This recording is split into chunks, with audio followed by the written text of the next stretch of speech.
La deuxième, ce sera dans la nuit de samedi à dimanche à 2h15 du matin. C'est Baltimore Ravens qui reçoivent les Tennessee Titans. Là aussi, le premier de la conférence AFC contre le sixième. On a d'un côté Derrick Henry qui est le meilleur coureur de la NFL face à Lamar Jackson qui est le sixième meilleur coureur de la NFL. Non mais voilà. C'est le meilleur quarterback coureur de la Oui, NFL. bien sûr. Plus sérieusement, je suis et j'imagine que vous êtes pas mal à être assez curieux de voir ce que peut donner Tennessee après avoir réussi cet exploit, parce que c'en est un, d'avoir sorti New England en wild card. Qu'est-ce qu'ils ont réussi qu'ils peuvent remettre en place face à Baltimore?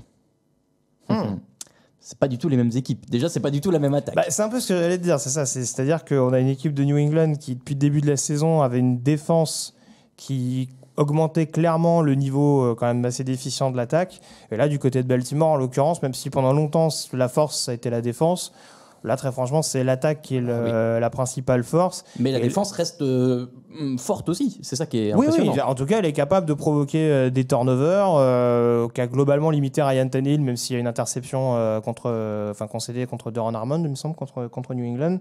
Mais en tout cas, il y a cette capacité, notamment avec les cornerbacks, de réussir à faire quelques turnovers. Ils ont quand même un backfield défensif qui est assez expérimenté. Une ligne, je pense, qui est capable de mettre également en difficulté la O-line de Tennessee, qui n'a pas toujours été excellente depuis le début de la saison, même si ça va mieux depuis quelques semaines. Quand même. Voir l'état de forme de Brandon Williams, qui traîne un peu quelques petites blessures. Donc, il y a toujours cette question forcément d'Eric Henry, parce que je pense que autant Baltimore, il y a quand même plusieurs joueurs à réussir à maîtriser. Mark Ingram, un peu touché, mais qui sera là à n'en pas douter. Gus Edwards également en deuxième renfort. Lamar Jackson, forcément, trouver un joueur capable de vraiment le surveiller efficacement du côté de Tennessee. Qui peut faire ça? Un linebacker qui aurait un peu d'expérience?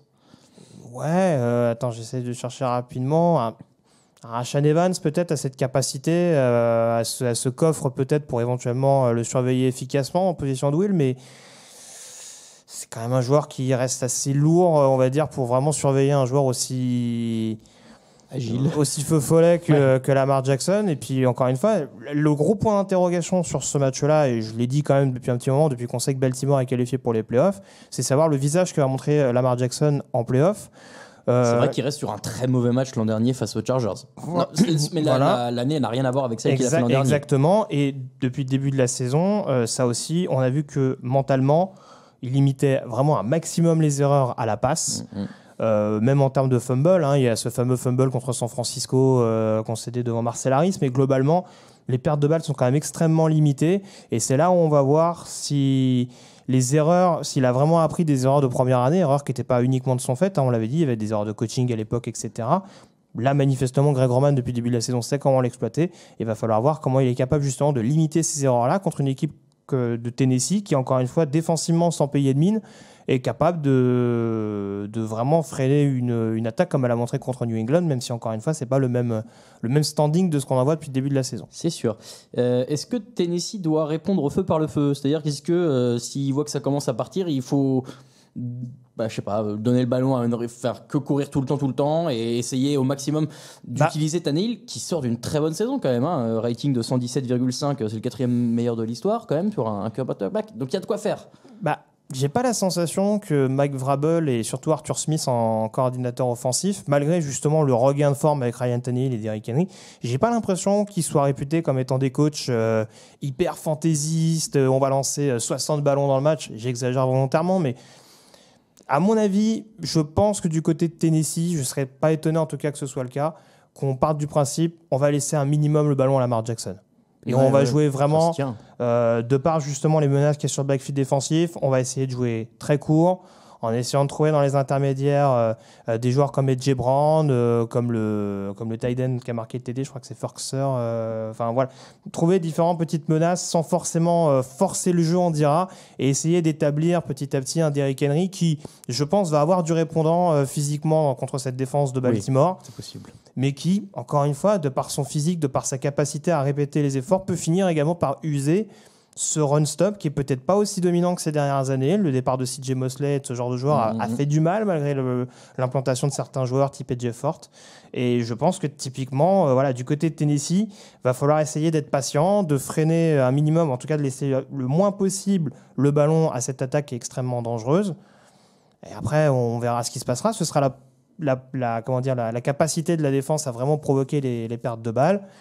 Mais c'est sûr que sur ce match-là, Baltimore a quand même plus d'expérience et a quand même un peu plus d'envergure, on dira, des deux côtés du ballon. J'allais finir par ça. De toute façon, il n'y a pas grand-chose à dire de plus. Je crois que c'est la 9e saison en playoff de John Harbaugh, alors qu'en face, c'est un coaching staff qui débute. C'est Tannehill qui a jamais vu les playoffs, qui avait jamais vu les playoffs avant d'arriver à Tennessee.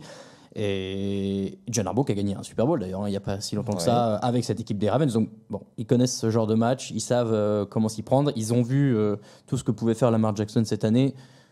Théoriquement, la balle est dans leur camp.